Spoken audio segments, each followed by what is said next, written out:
Hello and good evening and welcome to Paranormal Versus. I'm Kell Ridley and I'm here with my co-host Michael Kopf.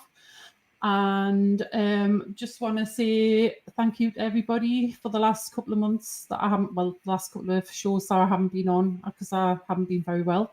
So we've had Matt Atkinson standing in for me, which I really appreciate. And we were meant to have a guest on tonight called Nicola Phillips, but unfortunately she's not very well, so she won't be joining us. So I just want to say to Nicola, I hope you get well soon, and I'm sure we'll get you on again soon. Also, we have an amazing guest in our place called John J. Davis, sorry, that's due to come on shortly, but we think he's having a few technical difficulties, so we're just waiting for him to obviously come backstage, and then we'll be able to get him on. But he's got such an amazing story, so yeah. So up until he comes on, Michael, how you doing? I'm doing good. It's been quite a week, but I'm coming out. I feel like I'm coming out of the tunnel. I found the light. So all's good. And John's here. Great. Hi, John. Hey, Kell. Michael, how are you? Good. How are you? I'm doing great. It's so nice to see you both. It's amazing to have you on. I was just telling people that we're happy waiting for you to come on. And I was just about to introduce you as soon as you did. So we'll jump straight into it. You basically had a near-death experience when you were 21. Yeah. And we would love to hear your story. Sure. You want me to start from the beginning? Yeah, that would be great, please. Okay. Yeah, I love sharing my story. So if you have any questions, let me know. Okay. It all started, just like you mentioned, when I was 21. My dad had won he was in a sales contest, and he won this contest. And part of what he received, he got these 2 scooters, or what we called mopeds back then. And we used to drive them around the neighborhood all the time. One day I was out driving after school, and I had an accident, and I crashed into a tree. Well, the way that I landed, I tore the tendons off my right hand, and I had to have them reattached. Well, I had never been to surgery. I had never had surgery before, and I never really spent much time in a hospital, so I didn't really know what to expect.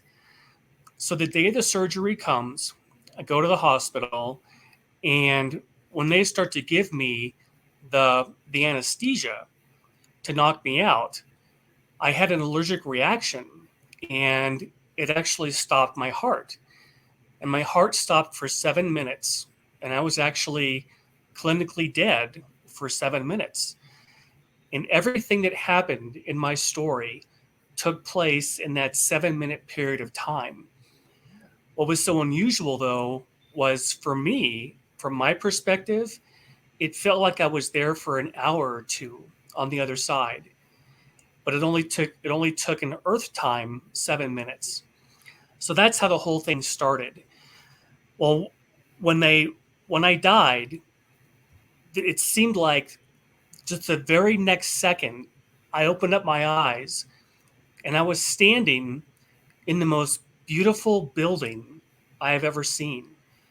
It was marble, beautiful white polished marble. And on the right-hand side of me were these columns, huge white marble columns that went all the way down this corridor. This building was so long, I couldn't see the end of it. It could have been miles long. In the middle of the room, or the middle of this corridor, were these tables, and they were made of marble, and each table had 4 seats on it. And there were people sitting at every single one of these tables.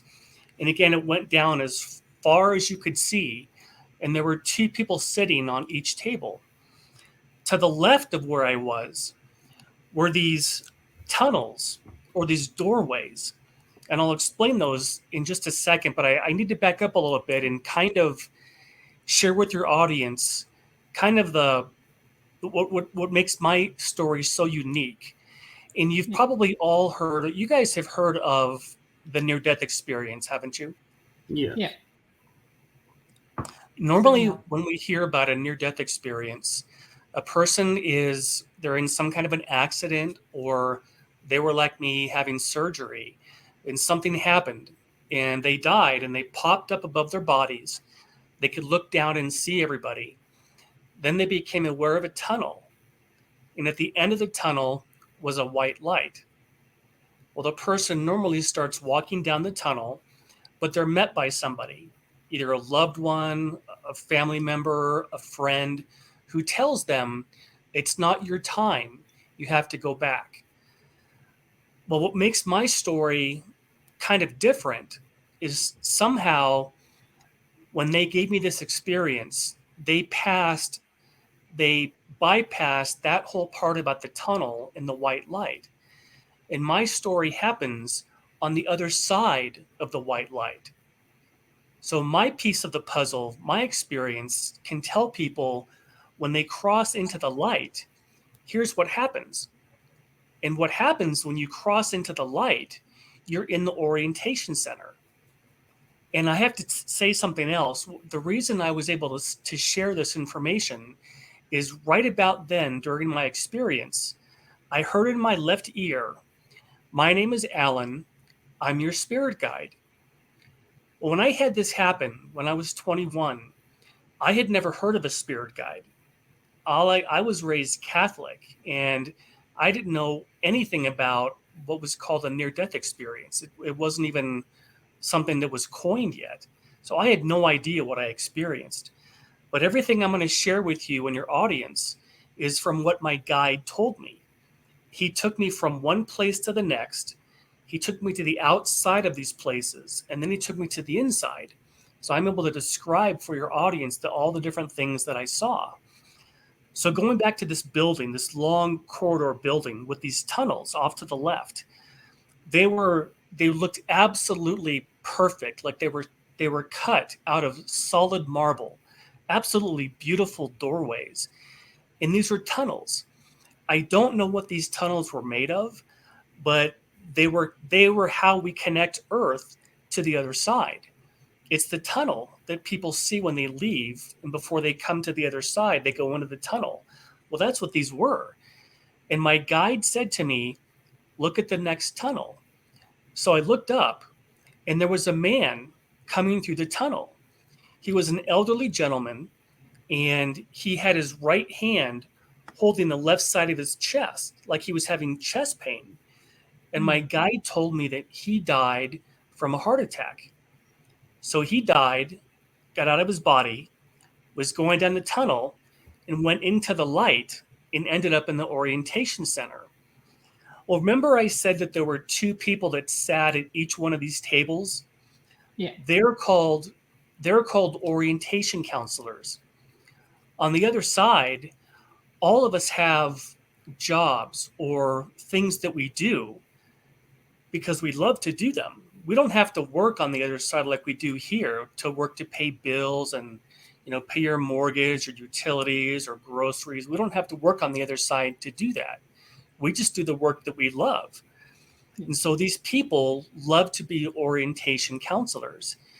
And their job is to greet people who have just recently passed and have gone down the tunnel and have stepped into the white light. And now they're in the orientation center. So the woman stood up. There was a woman closest to him, one of the counselors. She stood up.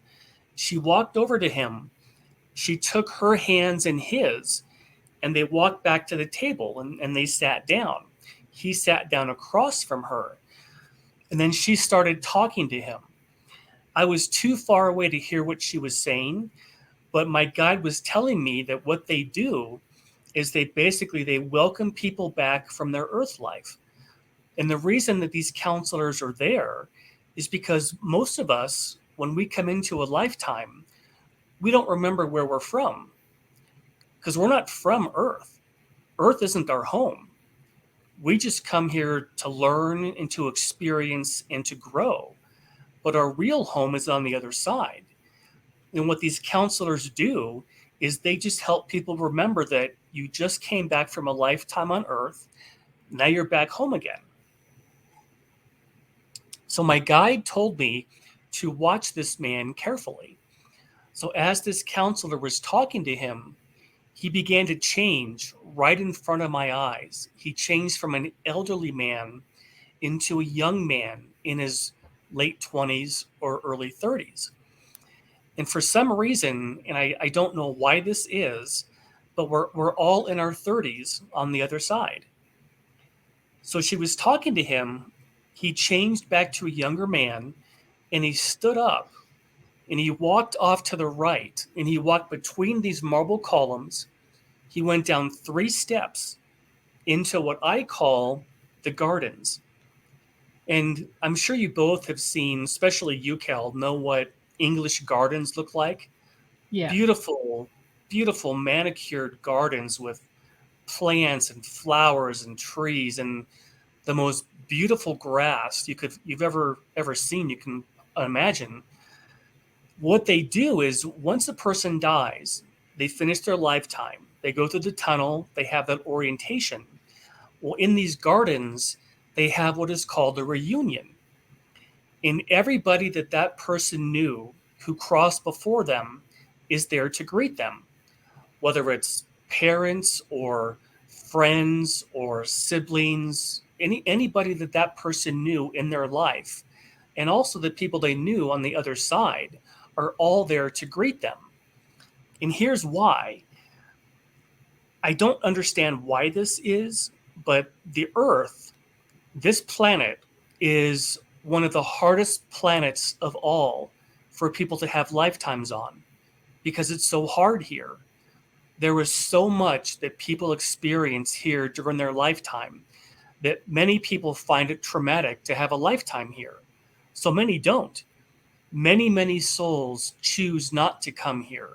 They go somewhere else. So when you finish a lifetime, it's a really big deal when you finish a lifetime here on Earth. And so all these people are there to greet you when you cross over. And one thing I like to tell people is a couple of years ago, I was just on Google and I happened to find a temple in the country of Turkey. And your listeners can Google this if they ever have a moment and want to see what this looked like. But my guide showed me what all these buildings looked like. And most of the ones he showed me were made of beautiful white marble, just like the Greeks and the Romans used to use. Well, the first building that he showed me was this orientation center. And it looks like this building in Turkey. And it's called the Temple of Artemis, Artemis. So if you ever want to Google what this building looked like, you can go look at this building in Turkey. So that was the orientation and the reunion. The next place he took me to, this building was rectangular, very, very large. All these buildings that he showed me were huge. We have nothing like them here on Earth. But this one had columns, again, marble columns all along the outside of the perimeter. Just absolutely beautiful building. And he took me inside, and one of the rooms I was in was a round room. It was round. And on the top were movie screens, and they were all in a circle. And there may have been 12 or 13 movie screens. And all of a sudden, they lit up and they started playing episodes of my life. When I was a little boy, as a toddler, as one screen showed me as an infant, one screen showed me as a person who was in elementary school. And every one of these different screens had a different part of my life playing. And my guide explained to me, he said, once you cross over and you finish a lifetime, you go and have a life review because you want to see if you accomplished the things that you would set out for yourself before you came into a lifetime here. And so we actually go through a life review, and you can see every aspect of your life, and you can see if you did accomplish what you wanted to accomplish. It was absolutely extraordinary. I had no idea that everything in your lifetime is recorded. Nothing is hidden from God. And it all becomes part of your life review. And the reason he showed me this was he wanted me to tell people that life reviews really are real, because it's a way to check your progress. How are you doing in that lifetime? Did you do what you wanted to accomplish? So that was just an extraordinary part of my experience. The next place he took me to was, again, a huge marble building with marble columns out front. But this one was a little bit different. When he took me to the inside, I was in a room, and there were many, many rooms in these buildings. But this one I was in looked like a regular movie theater, like we'd go see movies today. There was a screen up front and one chair. And I sat down, and my guide showed me 3 different lifetimes. And the reason he showed me this, because he wanted me to tell people that past lifetimes are real, because we are eternal. There is no end. We exist for eternity. And many of us have many, many different lifetimes, because knowledge never ends. Learning is forever. So he wanted to show me these 3 different lifetimes. The first one he showed me, I was a monk. I had a shaved head. I was wearing a red gown, and I was in a monastery. I was a monk, and my job was to teach the little kids about the monastic life. And that lifetime took place somewhere in Asia. The next life he showed me was of a shoe peddler. In this lifetime took place somewhere in Eastern Europe. And I was on a cobblestone street, and I had a wheelbarrow full of shoes. And my job in that community was to fix people's shoes. And that's what I did during that lifetime.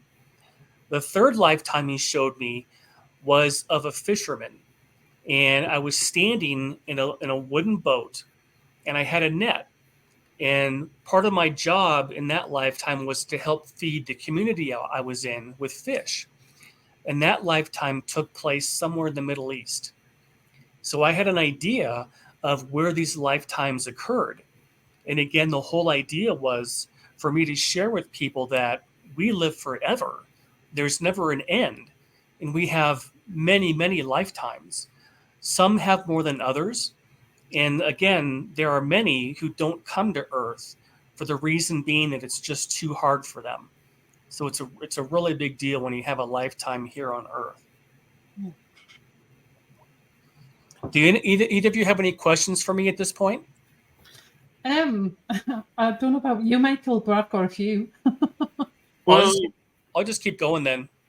I was just going to say is having experiences myself, it's kind of interesting how you stated it, because I never did the tunnel myself. And Oh, I really? always thought it was because they're like, oh no, here he comes again. Let's give him the back door. Yeah. So he doesn't scare the other people. Oh, that's funny. That's But, funny. and when you're talking about the life review, I remember that. And Really?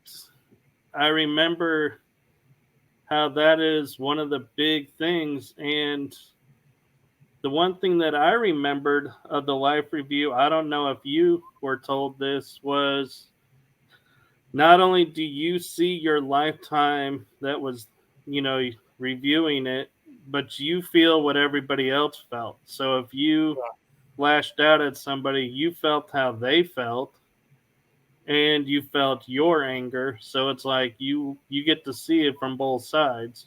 Yes, that is true. You do feel that. Yeah, that's why nothing is ever hidden. If people think that they got away with something in life, they really don't, because you do feel if your actions hurt someone else. And everybody has to go through a life review. Even someone like Hitler, nobody gets out of it. They all have to see what they did. Yeah.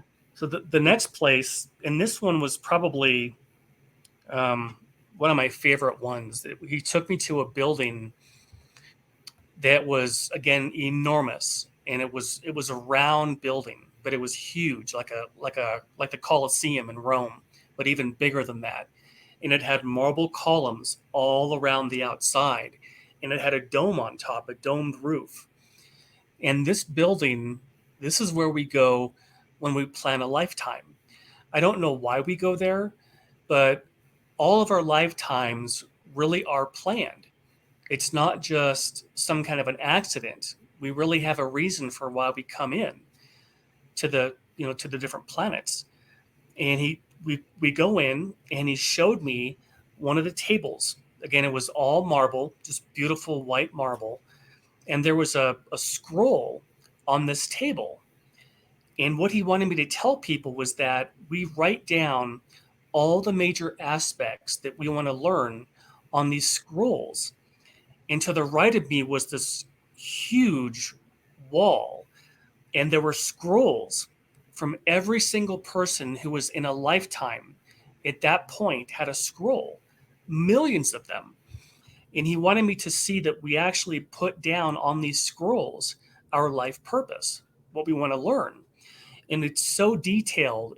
You put down what country you're going to live in, who your parents are going to be, what language are you going to learn, are you going to go to school, are you going to a university, what are you going to do with that life in terms of your work life.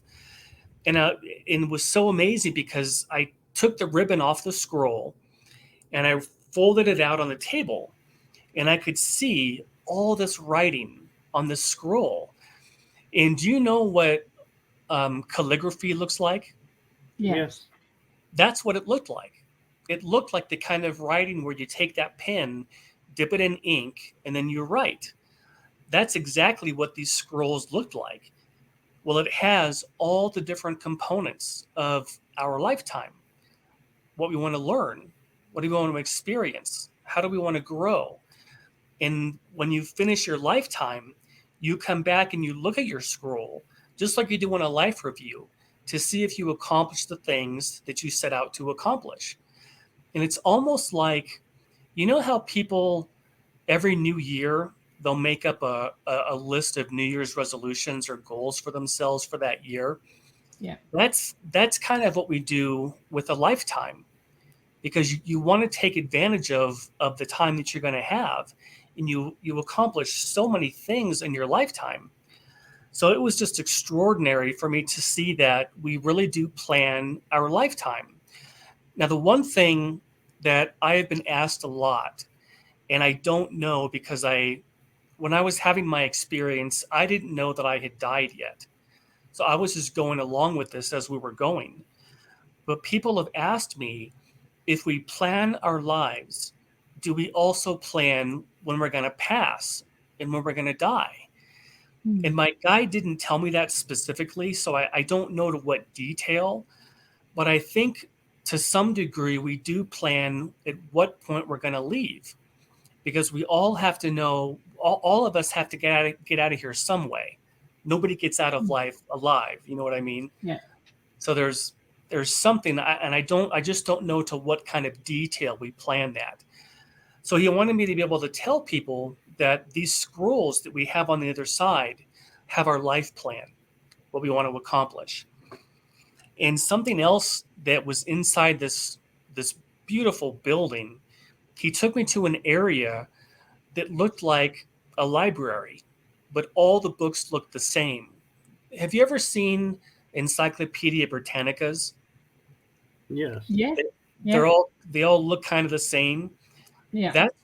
That's what these books looked like. And what they were books that had all of our soulmates. You've probably heard the term soulmate before. Yep. Soulmates are real. When God created all of us, he created all of us with a perfect mate, someone that we would have with us for eternity. And on these books, everybody has the name of their soulmate. And the book contains everything about that person's experiences, that person's lifetimes, how many lives they've had, what they've learned. And so anything you want to learn about your soulmate, you can go to this area and pull the book out. Well, he took me to my soulmate's book. so I could explain to people how this, what soulmates really are. And her name was Nina, Nina, and it went from top to bottom on the book. It didn't go horizontal. The writing went vertical on the outside binding, and that's how all of our soulmates have their books. And hers was Nina. It was just the neatest thing to know that we really do have life mates. What I don't know, though, is how often our soulmates come into a lifetime with us. My first gut reaction is that they probably don't come into a lifetime very often with us.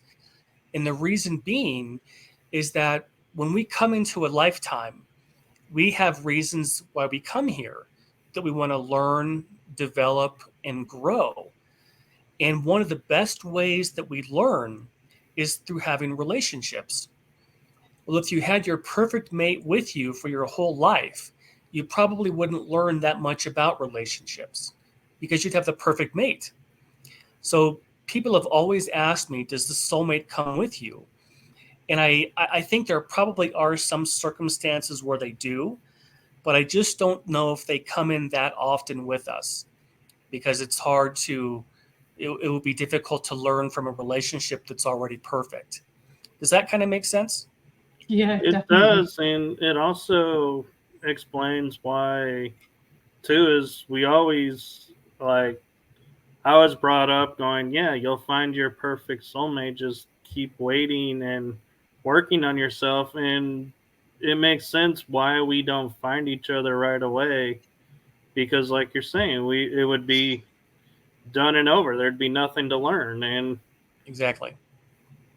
And one of the things that, and this is kind of a hard concept, I think, for a lot of people to understand, but it's been proven to me over and over again in my life, is that we don't tend to learn anything when everything is going perfectly. Yeah. When everything is going smoothly, you really don't learn that much. It's only when you have to really hunker down and try to get through something that you learn. And when you get to the other end of that traumatic event or experience, that's when you realize, wow, I learned so much from that I wouldn't have learned if I hadn't gone through it.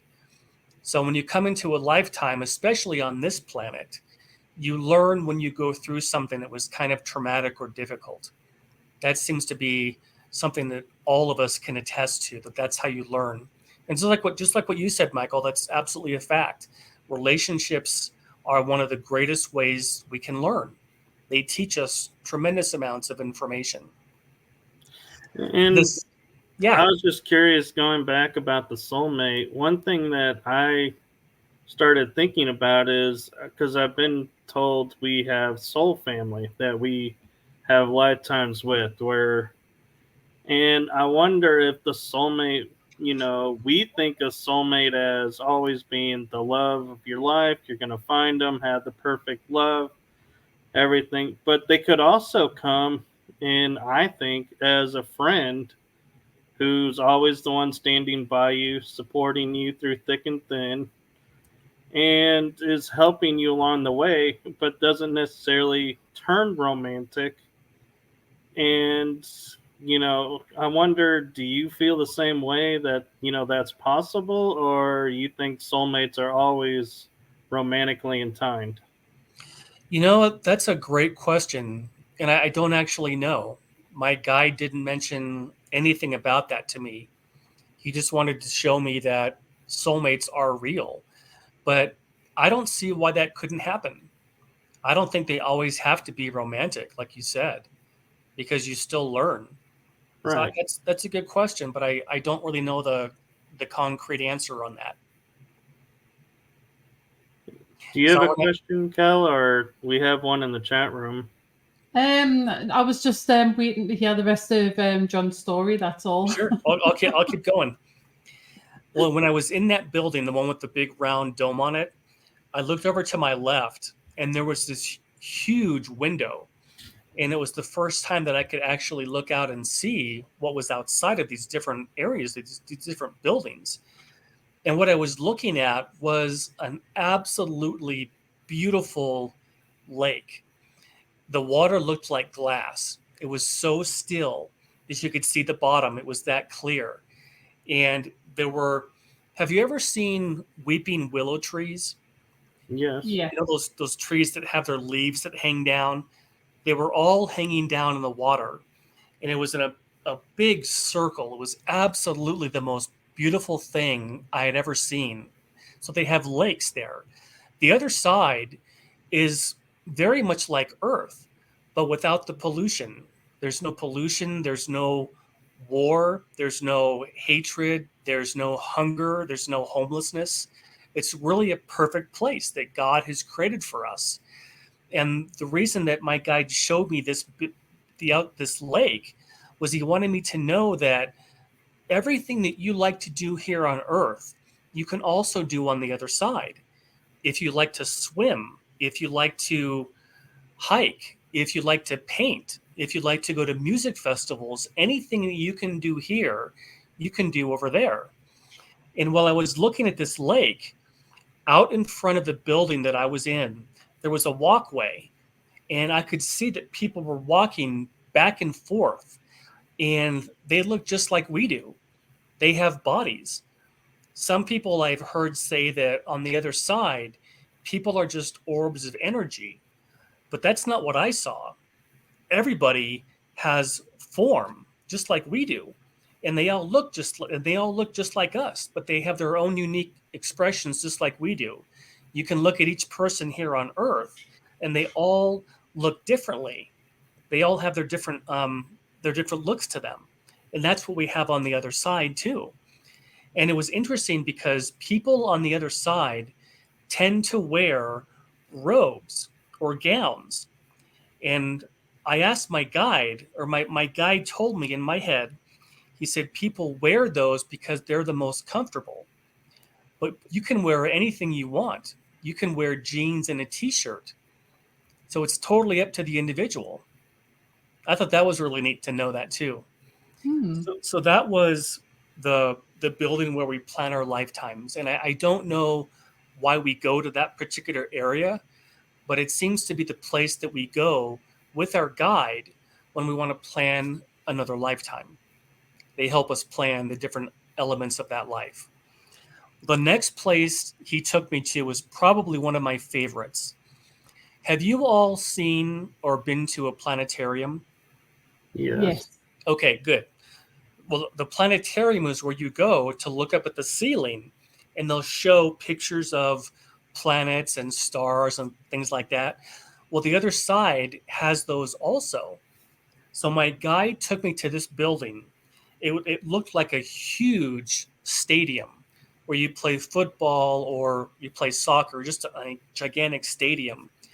So he took me inside, and there were thousands and thousands of seats in this building. But I was there it was just me with my guide, and all the lights were on, and there was a gentleman behind me, and I didn't look. I should have looked around to see who was talking, but I didn't. I just kept my face looking forward. Well, the man behind me, his job on the other side was he loved to run the planetarium. On the other side, we all have jobs, but it's not because we have to do them. We just do them because we love to do that kind of work. Yeah. And part of it comes from the fact that God created all of us with gifts. We all have gifts. Some people like writing, some people are musical, some people like architecture. All of us were given gifts at creation. And on the other side, we enjoy those gifts and we develop them as we go. Well, the person behind me loved to run the planetarium. And he said to me, "Let's begin." When he said, "Let's begin," all the lights went off. It was pitch black. And I sat down and I looked up at the ceiling. And he said to me, "When you look at the stars, this is what you see." And what he meant was people on Earth at their level of development and knowledge at that particular time, this is what they see when they look at the stars. In other words, this is where their knowledge is. And he started showing me our solar system, Earth. Then Uranus showed up, then Neptune and Jupiter and Saturn, all of our solar system. And then it disappeared.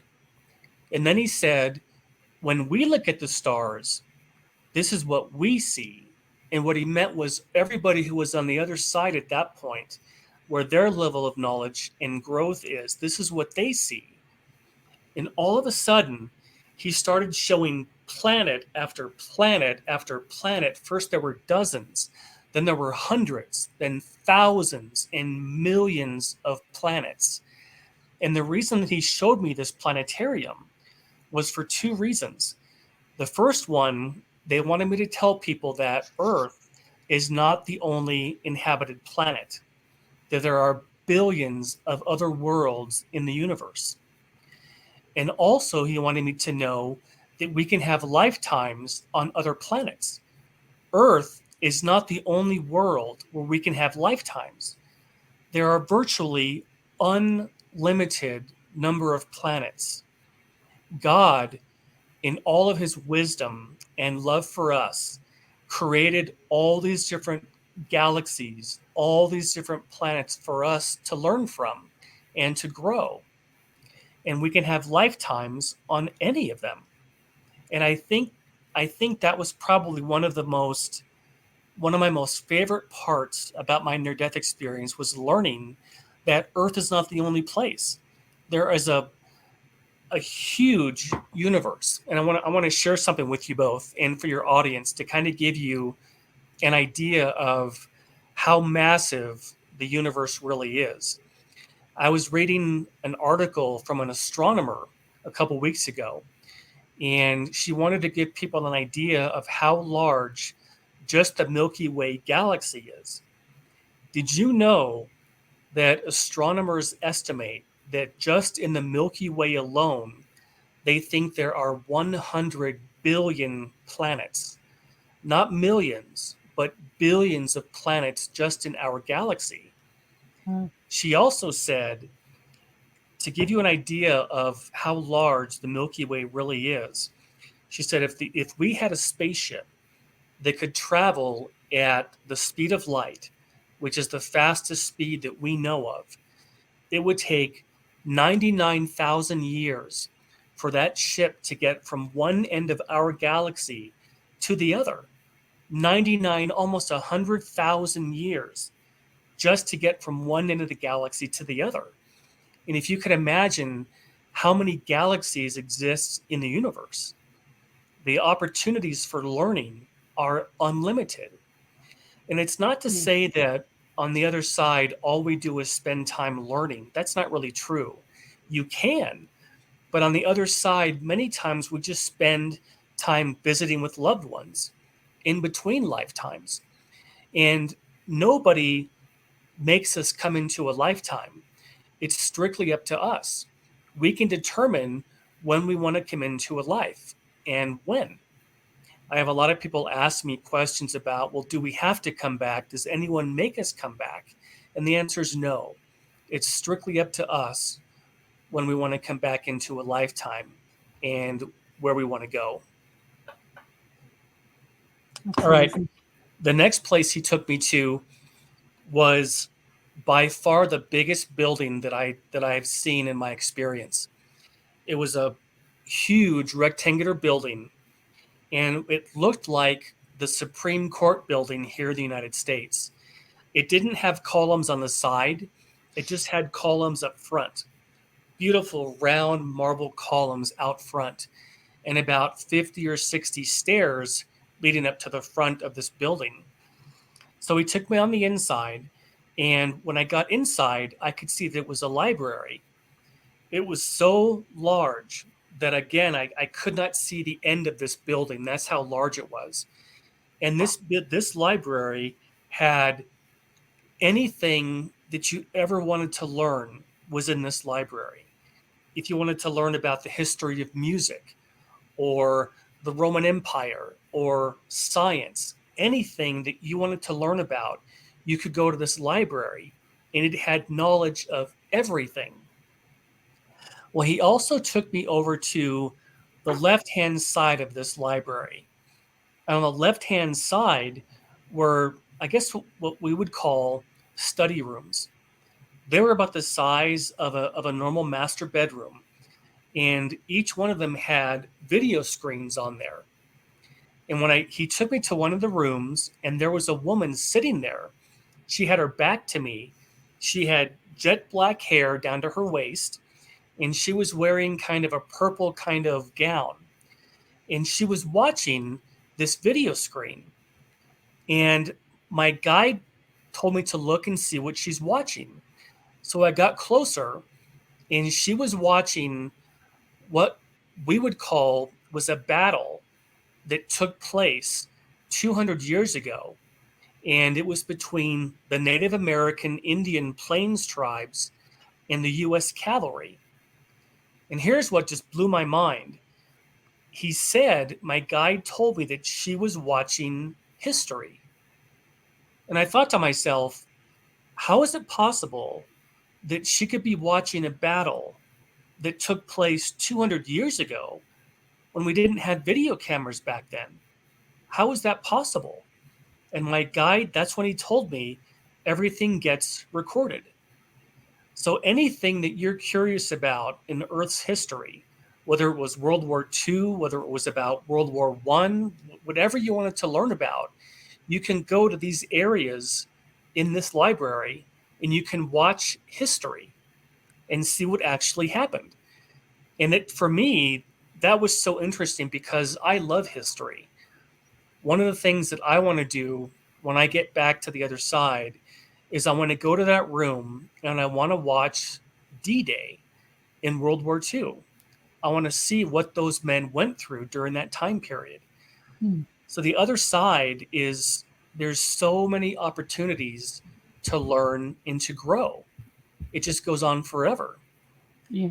So that was the library. Any questions for me yet? Well, Matt has one in the chat room. Sure. He's asking, are we in human form on these other planets, or are we aliens, but we still have souls, etc.? Yes. Every planet might. I wasn't when he was showing me the planets in the planetarium. I was too far away from the planets to actually see any civilizations, but I knew they were there. And many of the planets, they looked like us, but many of them don't. Every single planet has its own evolutionary scheme, but we are all souls, and we inhabit those different bodies in those different planets. Does that make sense? It does. Yeah, that's a great question. Absolutely. But every planet, they're not going to look like us. They're what we would say they're alien. They have their own form, their own shapes, their own evolutionary cycle, and we can have lifetimes there too. And we will have lifetimes where we don't look humanoid. So yeah, absolutely. Here's another favorite part that I saw on my near-death experience. My guide took me to an area on the other side, and he showed me a castle like in Kell, you've probably seen this more than anybody, but the castles in England, in the UK, Yeah. absolutely beautiful. And he took me to an area on the other side where I could see a castle. And the reason he did this is he wanted me to know that not only can you go to watch video screens of a particular time in history, but you can also go to the other side and you can see what the buildings looked like that existed on Earth at a particular time period. So if you wanted to learn about England and learn about castles and what they looked like, you can actually go see them on the other side. And that's what he took me to. And he said to walk in, and this castle was made out of stone, just beautiful, like it had just been created. And as we walked in, the first thing I noticed was the red carpet. There was beautiful red carpet all the way on the inside of this castle. And I noticed that on the left and right hand side were these huge walls. And on the walls were life-size paintings of the kings and the queens and the royalty that had lived in that castle during that time period. And the paintings were just like what those people looked like. So if you wanted to learn about, let's say, King George, for example, you could go to one of these castles, you could look at his paintings, see what he looked like, and you could also see the kind of clothes that they wore. Well, in front of each one of these pictures, there was a podium, and on the podium was a book. And what it was this book had everything about that person's life written down. And what was so neat was that if you wanted to learn about a particular person in England's history, for example, you could come to this castle, see what they lived in, what they wore, what they looked like. You can also read about them in this book. So that was just so fascinating for me. And right about then, I looked over to my right. You know how castles have those circular stairwells that you get to the different floors? Yeah. There was a woman who was walking down this stairwell, and her hair, Kell, looked just the same color as yours, and she was wearing kind of a peach, kind of a gown or a tunic, and she walked up to me, and she spoke to me, and she said, "Is there anything I can help you find?" You know what I said to her? Stupidest thing, and I still kick myself to this day. I said to her, "Oh, no thanks. I'm just looking." I could have asked her anything. Hmm. I could have said, "Where am I? Who are you? What's going on? I was supposed to be having surgery.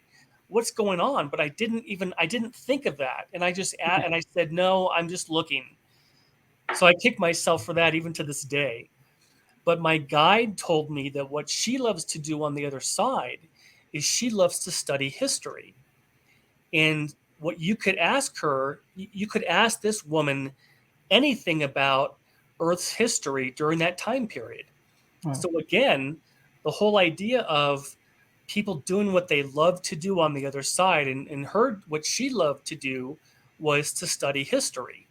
So if you wanted to know anything about Earth's history during the medieval time period in Europe, you could go to the castle, you could read this person's book, and you could also ask this girl anything about that particular time in Earth's history. So that was all the different places that he took me to on the other side, and it's only a very small area of the other side that he took me to. The other side is like a planet, but he took me to all these different areas on the other side so I could tell people what kind of things we do on the other side. And here was the last part about my near-death experience. Oh, before I forget, I want to mention all of our animals that we have had in our lifetime, they also make the transition to the other side. So any animals that you've had when you were a child or as an adult, when they pass over, they cross over too. That's how good God is. He actually created these companions for us that live with us for eternity. So all the animals are there too. Well, here's the last part. My guide took me to a field. It was probably the most beautiful wildflower field I've ever seen in my life. Beautiful round hills, grasses, beautiful flowers. And then he left. And in front of me, all of a sudden appeared Jesus. And I knew it was him because in my mind I heard, "This is Jesus."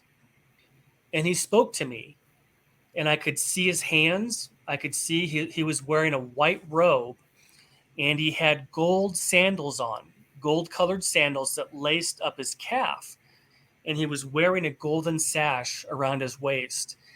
But I couldn't see his features because there was so much energy that was coming out of him that I couldn't see his face. But he spoke to me and he said, "You must tell them there is no death." And the very second he said that, boom, I was right back in the hospital again. And all the doctors and nurses were staring down at me. And that's how my near-death experience ended, was Jesus telling me that you must tell them there is no death. And so all these years have passed, and I have been telling people my story as often as I can to anybody who would listen, because they wanted me to share the fact that we don't die. None of us ever really die. We live on forever. And so that was my whole near-death experience. Oh my God. That's pretty amazing. I must admit, when I got told to watch your podcast with story on, there was something just triggered in the back of my mind. I had a operation when I was 6 years old, and I didn't get told. Yeah, I didn't get told until I was an adult that what had happened. It was a surgeon when I had another operation was going through my notes, and he told us exactly what happened. For some reason, my parents wasn't told. Apparently, I passed away. So I didn't know about it until I was older. And when I heard your story, there was something that was triggered in my brain. I felt like it was a memory, but it's weird because I've never thought about anything like that. So I'm wondering whether I've gone through a similar sort of thing but can't remember it. Oh, I absolutely believe that. Absolutely. Yeah. Because you were only 6, right? Yeah, I was 6 years old. Yeah. Absolutely. I have no doubt that's what that was. Mm-hmm. Definitely. Yeah, and that's why I thought I'm going to have to get you on the show and, like, obviously let everybody else hear your story, of course, and then find out as much as I can.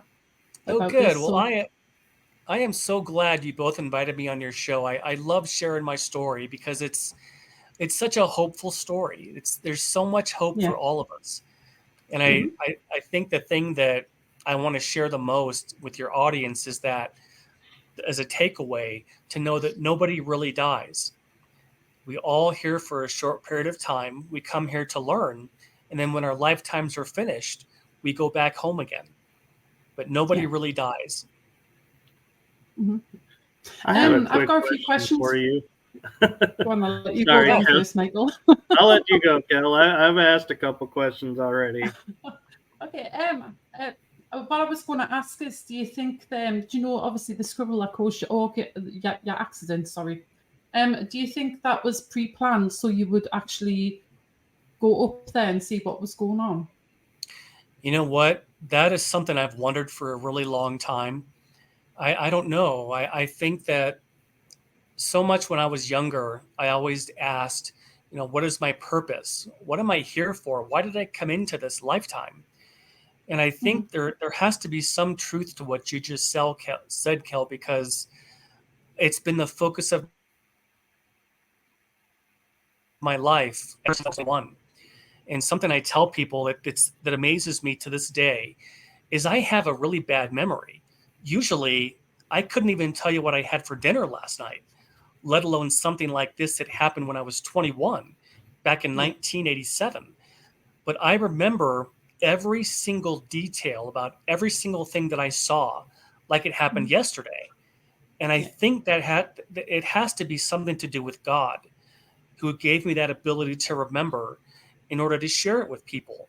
Because normally my memory is bad. I couldn't even tell you where I lived when I was 21. But this experience is so burned into my brain that I remember every single detail. So I think it's possible that maybe before I did come in, that I was going to have this experience with remembering where we're from so that I can share it with people. And I think the reason is all of us, our greatest fear is of dying, because we don't know what's going to happen. I think people are afraid that everything that they are, there's nothing afterwards. But that's not true. There is so much afterward when we finish our lifetime. So I would say that might be true, that I was supposed to have that experience and it was planned ahead of time. Yeah. I must admit that since I was a kid, I've never had a fear of death neither. So, like I say, I wonder if it was just something subconscious in the back of my mind. that Yeah. I've been there type of thing and I know what's going to happen. So, yeah. You know, after I had my experience, I cannot wait to get back. There are so many things I want to do, so much I want to do, so much I want to learn that I just can't wait to get back. Yeah. Michael? So my question is going back, and I'm wondering if it's related to like the tunnels that you were seeing in that corridor. Yeah. Is I was told throughout our lives there are what's called windows, to where when we hit that window, we have a choice. We can have a near death experience or continue going. And, or I say near death experience because we can choose to die or not die.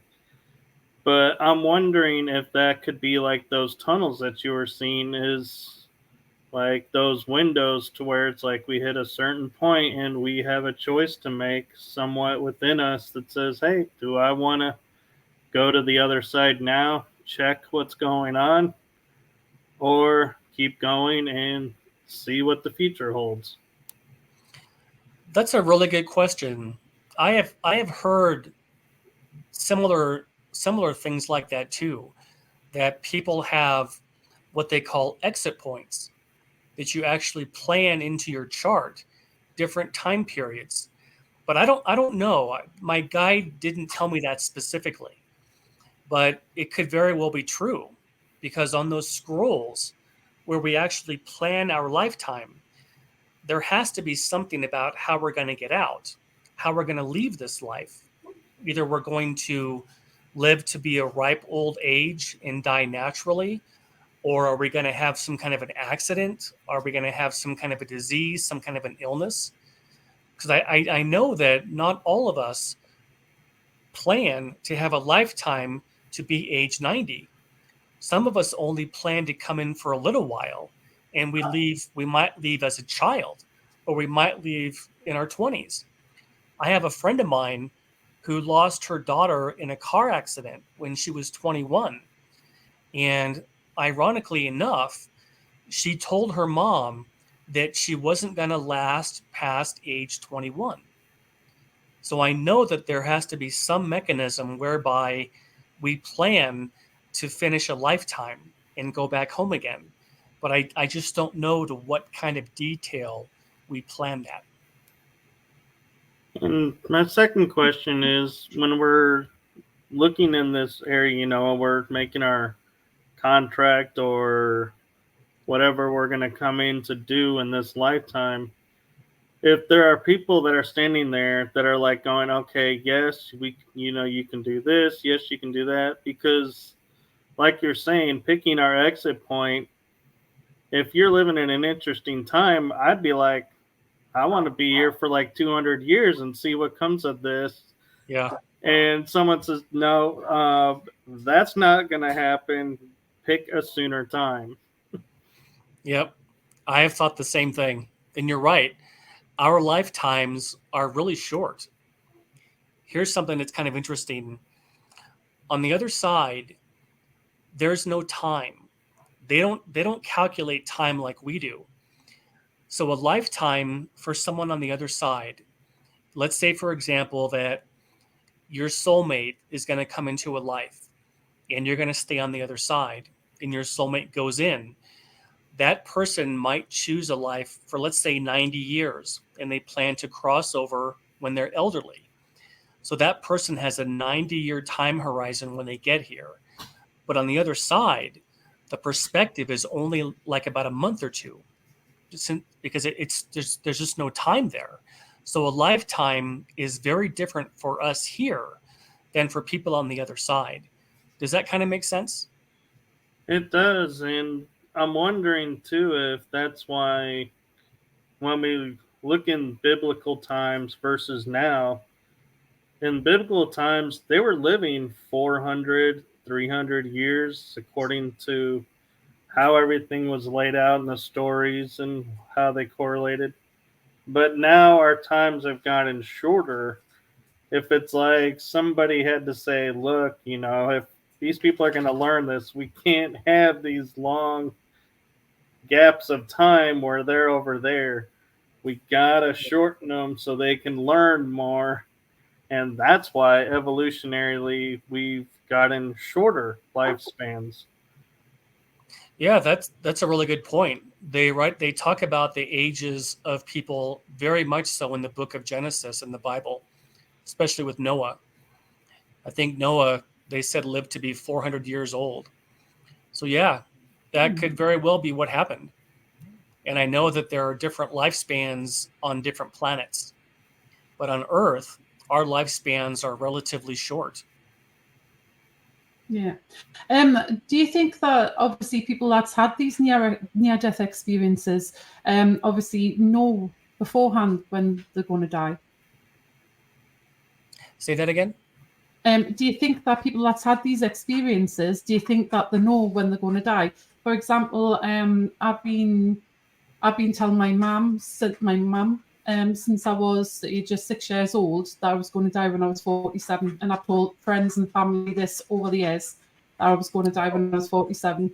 And then it just seems to happen that I've been having a lot of serious health issues in the last year, and I'm actually 47 now.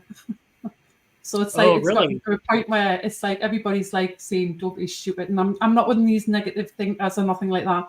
But I'm not afraid that if I do die, but I don't know. I've always had this feeling since I was a kid that that's the number, that's the age that I was going to die at. But then all of a sudden now I've been having these problems, and I say, yeah, I was just wondering if anybody else has had that sort of thing that you've spoken to.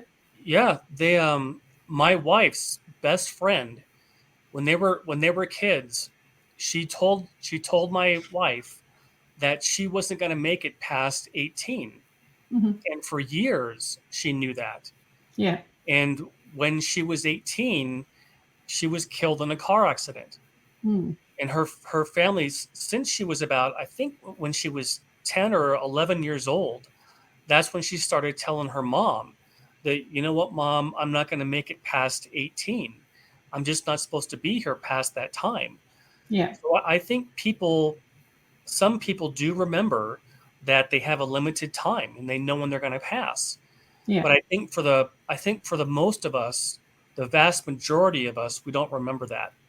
Mm-hmm. So Yeah. it could be that that's how you plan to check out. Uh-huh. Interesting. Now, an interesting thing that I'll share, and I'm curious your take on it, John, is I've lived several lifetimes, and I was told I have never lived past 25. So when I turned 25, I was watching, seeing what's happening. And then that's like, I made it to 26. And I was like, well, if you didn't count this as like year 0 to 1, maybe 26 is really 25. So I was watching, being careful. And when I made it to 27, I was like, can we bypass our exit point and keep going? And I also noticed like having knowledge of events that were going on around me, suddenly it was like I was like standing in an unknown. Like I have no idea now what to do because this is brand new. Yeah, that's a really good question. I have wondered that too. And I always have to go back and look at that chart and remember that we do chart everything. And I think there has to be some component of our chart that we plan how we're going to leave our lifetime. But I do think that there is some leeway because God gave all of us free will. We all have free will. And it's hard for me to think that every single thing that we put down in our life chart has to happen because I don't know how that would work. If you had said that you're going to die in this lifetime by a car accident, how do all those synchronicities happen at the same time to have that person pass at age 18 or age 20? Or if a person's going to die from some kind of a prolonged illness, how does that actually happen? So, and I don't know what all the different mechanics are to how that actually can take place. But I think that you probably do have the ability to extend your life if there's more things that you want to learn and grow from. So I think that's entirely possible. Yeah. There was a question that I was wanting to ask you. Also, have you had any more communication since you've been over there? You know what, Kell?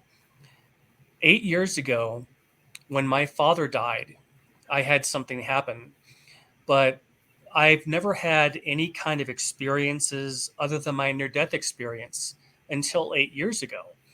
And here's what happened. When my wife's dad died, he came to me in a dream and he said to me, "Don't worry, everything's going to be all right. We're all going to be together again." And then he said, "Give it everything you've got." In other words, give life everything you've got. Do your best. Yeah. Learn as much as you can. Experience as much as you can. And then he said, "Please tell my family I'm okay."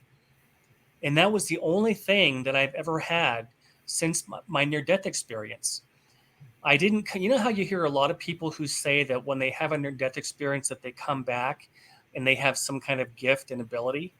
Mhm. Well, I didn't have anything like that other than the memory that I have of everything that happened during my NDE. So sometimes I think that could have been the gift that I was given, was the Yeah. ability of recall, having the ability to share with people what it's really like over there and not to be afraid of dying. Yeah, that's interesting. Yeah. Funny story for you, John, is you know how because you say you don't go back is I learned after having at least three that I know of and can recall that I'm able to come and go beyond the veil and come back and have, just travel to the other side where everything is without having to go through the near death experience again. And one of my guides came back and said, we're putting a ban on you because you're spending too much time over here and you need to spend more time on the planet you're on. So we're gonna stop you from coming here for a while and we'll resume it later, but you need to be here present. Have you heard that from other people that people can come and go more as they please after having one or two? You know, I have actually, and I've heard people say that when you're on Earth, you have to take the curriculum. You can't skip anything. You're actually here to take the classes you're supposed to take and to learn what you're here to learn. But I have heard that before. People saying that they could skip out on things, but I don't know the level of detail though. I just don't know all the details. They gave me more of a really broad overview of so much, and there are so many things, Michael, that if I could go back and have that near death experience again, that would be one of the questions I would ask. And I would also ask, how much detail goes into planning when we're going to pass from this life? Because I have more questions now than I had back then. Yeah. I wonder, John, though, too, if because like I don't die going back. It's like I can travel there when I put my body to sleep. If maybe that's something you might consider is not limiting it to having to go through the death experience again, but just remember how you got there and just go I would and see love if you can enter. I would love to be able to do that. Something I'll mention is when I was 21 and I had this experience, I had the worst depression of my life afterwards because I did not understand how was I going to be able to live here knowing what the other side is really like, knowing how incredibly beautiful and perfect it is. How am I going to be able to make it through? And I had the hardest time. It took me a good 2 months to pull out of that, because I had to realize that Jesus told me something that he didn't ask me. He didn't say, John, would you please share this information? He said, you must tell them there is no death. So when I kind of got that through my head, I started to realize, okay, my lifetime, there's a reason that they're sending me back here. And my job is to share with people everything that I remember, everything that I experienced. And that's what I've been doing ever since then. But I think if I were to go back now, I would not want to come back here. I'd want to stay there. That's how, for you to be able to do that, that is absolutely extraordinary. I've heard that some people can do that. And I would love to learn how to do that, but I have no idea how that works. I think it Yeah. has to do with my guide. Like you had a guide, I have guides, and just talk with them and, build rapport with them and just, I mean, Um, that's about all I can think Yeah. of what I Yeah. do. yeah. That's Speaking about that, John, you did say that you didn't see your spirit guide. Is that right? correct. All I did was all I could of him. I just heard him in my left ear. I never thought to turn around and see what it looked like. Mhm. And I would have done that if I could have that experience again. That's Yeah. definitely something I would have done. Absolutely. Everything seemed to be, it just happened so quickly that I was just going with the flow. But I would have done Yeah. that for sure. Yeah. Mhm. I'm I was just kind of wondering. curious. Go ahead, Kel. Go on, it's okay. Well, my question is actually for you, Cal. Is I'm wondering because a lot of times going to the other side, like like you're saying, you were in an accident or somebody could have an ailment, and then they come back and the ailment's gone Yeah. and the body's healed up. I'm wondering, is that like, maybe in like Kel's situation that that her spirit's trying to tell her, let go, let's do this, and then come back and be fine? Or do you think it's not quite possible to go over there and come back and heal everything? I've heard that before too. I have read people's accounts of having a near-death experience and being healed from cancer. There is there's a woman that you've probably heard. Her name is Anita Morjani. She's she's here in the U.S. and that was very much her story. She had stage 4 cancer, and she wasn't expected to live. And she had some kind of a near-death experience. And during her experience, she was healed, and she's still alive to this day. So that Wow. that really can happen. Hmm. What I was going to ask you was, do you think that experience that you had has completely changed your life and the way you live? Oh, absolutely. Before I had my experience, I was very much into the material world in terms of, in order to be successful in life, you have to have these milestones along the way. Well, when I had my near-death experience, I realized that it doesn't matter anything about how much money you have, how big your house is. It doesn't matter about status, about money. None of those things matter. The only thing that really matters is, have you learned what you come here to learn, and have you helped people along the way? There's a quote that I love. It's from the Dalai Lama. And he said, our prime purpose in this life is to help others. And if you can't help them, at least don't hurt them. And I love Yeah. that, because that's why we're here. We're here to Mhm. learn, but we're also here to help others, to make a difference, to be compassionate, to help when you can, to live your life where you can be of service to others. And that's what Yeah. I've tried to do with my whole life. I've tried to do that same thing. And just like what you're both doing with this podcast, you're able to share these messages with people and to give them hope and to keep going and to give it everything they've got. Yeah. Well, we do try. We try. Yeah. Yeah. Any more questions, Michael?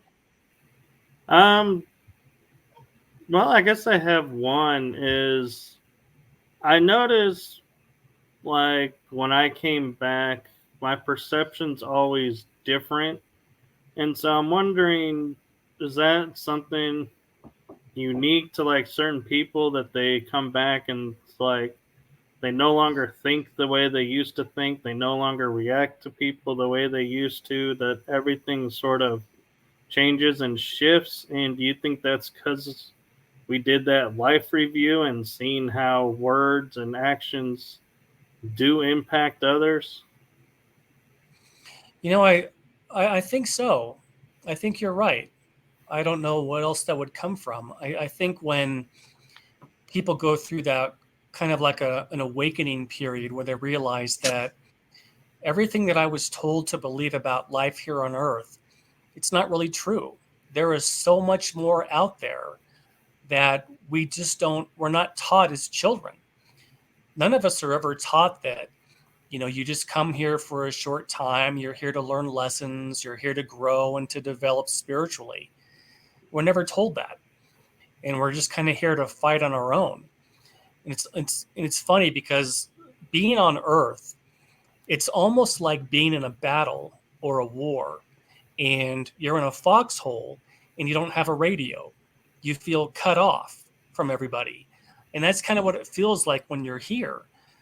But I think, Michael, that you must have been given some kind of information when you've had your experiences, because you've come back and you are a different person. And that's like me. When I had my experience, I came back and I became a very different person. My emphasis changed from what can I get for me, and it changed to what can I give? What kind of service can I give to humanity by sharing my experience? And my experience is, I think of it as just a piece of the puzzle. My experience is just another puzzle piece to fit in the big puzzle with everybody else. And we're all trying to figure everything out. And there's just so much knowledge out there. And there's so much we don't know. And so much we're still trying to learn about. So I think your experiences have definitely been able to change a person's perspective. Absolutely. Cool. That makes sense. Yeah. Well, like I say, it's been amazing. I'm so glad that you were able to come on the show. Like I say, I've been wanting to get you on for a while, ever since I've seen some of your podcasts that you've done. And like I say, it just I don't know, it just like sort of sprung something in the back of my mind, some sort of weird memory that I didn't know I had when I was listening to you tell the description of what happened to you. So yeah, that's why I was really, really interested to have you on and to share your story as well. So I just want to ask, where can people find you if they need to look for you? Oh, sure. Yeah, if any of your audience wants to reach out to me, they're more than welcome to. I love talking about this stuff. So if anybody has any questions for me, they can email me. And my email is johnjdavis65@icloud.com. And I'm also in Facebook as John J. Davis here in Colorado. And they can reach me that way. Excellent. Okay. Can you get the email one more time and I'll put it in the chat room? Sure. It's John J. Davis 65@icloud.com. Excellent. You got that, Michael? I do. Cool. Well, it was so nice to meet you both, Kell and Michael. Thank you for inviting me on your show. I hope it can help your listeners too. And I enjoy sharing it, and I hope they enjoyed hearing it as much as I like to share it. Yeah, like I say, we've really enjoyed having you on. It's been very, very interesting. Hopefully it helps other people as well. So thank you very much for that. Oh, thank you so much for having me on. It was a pleasure meeting you both. Yes, it And was you. our pleasure as well. And thank you to everyone in the chat room that came in and joined us. Yeah, it's been a great show. So we're going to close up now, guys. So take care, and we'll see you on the next episode. But thank you, everybody who's left comments and everybody who's watching. We really do appreciate it, and we'll see you next time. Thank you both. Thank you. Thank Bye-bye. you. Bye-bye. Good night, good day, good afternoon, whichever where you are on the world. Bye, guys. Thank you so much. Thank you. Thank you.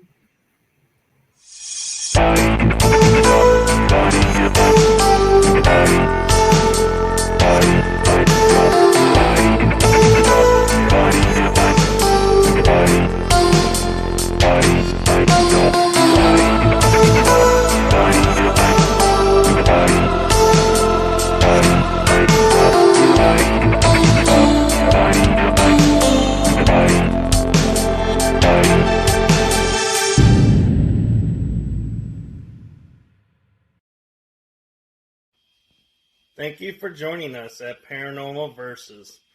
Hope to see you on our next episode.